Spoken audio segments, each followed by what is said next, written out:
Hello to everyone. My name is NC Lightworker and welcome to the Black Off Grid YouTube channel. This video is part of the Real Talk video series where we are going to discuss issues as it relates to homesteading, prepping, and self-reliance before, during, and after a catastrophic event. I have a second YouTube channel under the name of NC Lightworker that will give you insight into my personal views and outlook regarding the future. I do not respond to questions, comments, or emails because as a lightworker, I am only here to present the information. The purpose of this video is to create an open forum for like-minded people. If you haven't done so already, please be sure to post your location in the intro video to this channel. Thank you for tuning in, and let's get started.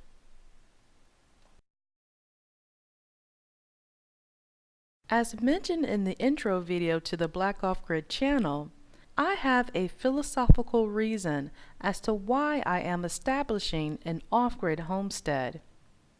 Time is of the essence. Now, I don't watch TV.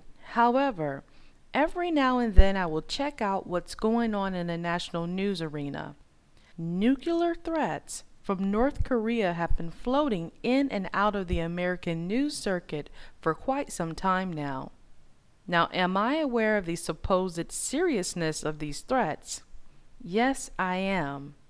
However, I am in no way concerned about any of these threats actually materializing. In order to reason your way to truth, it is important to know what the real enemy wants you to believe. As a light worker, it is my job to educate you, not entertain you. Now, I am in no way an expert on political and foreign affairs. I am simply the type of person that likes to think things through. Okay, so let's think about it. America, North Korea, and Russia all have nuclear weapons that have the capability of annihilating an entire country, and each leader has the authority to press that big red button at any time. However, no one has done so since Hiroshima and Nagasaki, which occurred in 1945. Over 70 years ago. Today, we have Kim Jong-un carrying on his father's legacy of making empty threats against America. The reason why I think these threats will never materialize is due to the element of uncertainty. Now, I don't know a whole lot about nuclear weapons and radioactivity. However, I know that once it is released in the environment, it travels through the atmosphere. So this will truly be a case of what you do will come back to you. Meaning that, do you hate the quote-unquote enemy so much that you're willing to kill them at your own detriment, not knowing exactly how you are going to be affected by the toxins that you released into the environment. And lastly, it seems to me like information about a country's military weaponry and capabilities would be top secret, confidential information. So it makes me question if these nuclear weapons are really as powerful as they claim them to be, or if they actually exist at all. One thing I can tell you is that there is a spiritual and psychological warfare that's being waged, and the real enemy feeds off of fear. In the video titled Homesteading 101: How to Get Started, I mentioned the importance of starting your personal library early on. In addition to thrift stores, a great resource is your local library. Now, most library systems have an annual book sale. I picked up this book at my local library's book sale. Stu Campbell is the same guy that wrote the book about water storage and conservation and the video titled Homestead, Self-Reliance Book Review. One way to survive a nuclear attack is to go underground. According to a very reliable source, the United States government has approximately 1,500 underground silos, and each silo has the capacity to hold at least 600 people. These silos are equipped with everything that is needed to sustain life for 100 years. So yes, you have people down there growing food using hydroponics. If the government has 1,500 underground silos, then during a nuclear attack, there will be less than 1 million people waiting safely underground, while the other 300 million of us will not be as fortunate. Of course, I am not naive enough to believe that a space in one of these silos will be first come, first serve. As mentioned in previous videos, there are a lot of people that are preparing for SHTF, and the majority are quietly doing so.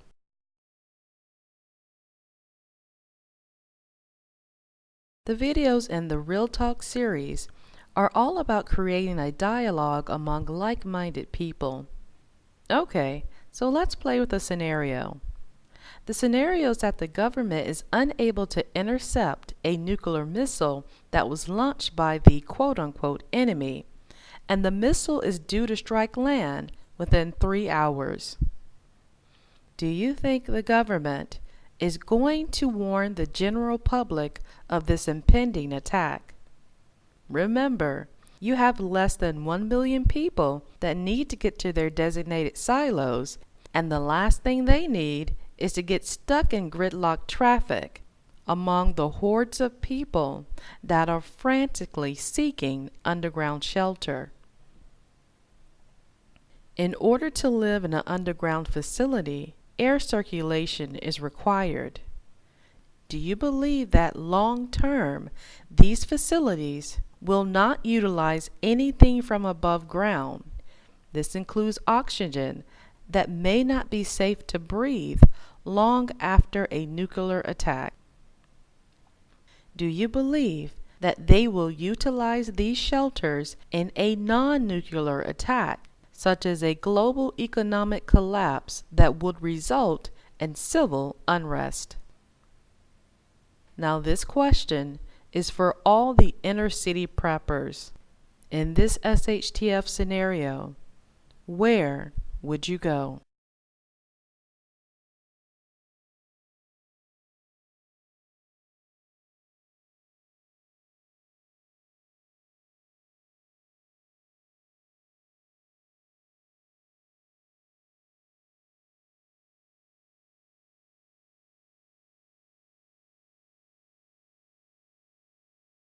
In the 1950s and 60s, in response to nuclear threats from Russia during the Cold War, a system of fallout shelters were established in major cities.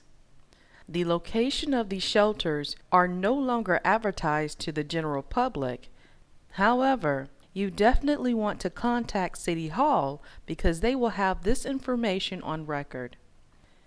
You will also need to consider if you will be able to gain access to one of these shelters during an emergency. An alternative for underground shelter would be the city sewer system. Now here's a bit of YouTube hearsay, meaning that this is something that I've heard in other videos and I'm just passing the information along.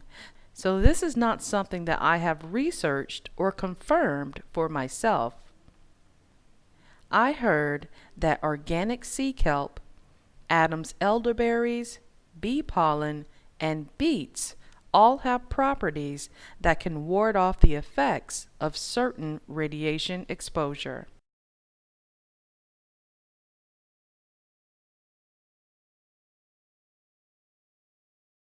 Now, I seriously doubt this country is going to come under a nuclear attack. However, is this something that I will be prepared for? The answer is yes, absolutely. Homesteaders are the ultimate preppers, so this would be no different from preparing for a flood, tornado, or any other kind of what-if scenario. Now, I don't watch TV because I don't like to be distracted. Time is of the essence, and I understand that the energy that I put into establishing my homestead will manifest into reality. The real enemy does not want your money. What they want is your attention, because when you are distracted, you will not be able to focus on doing the necessary things that will ensure your survival.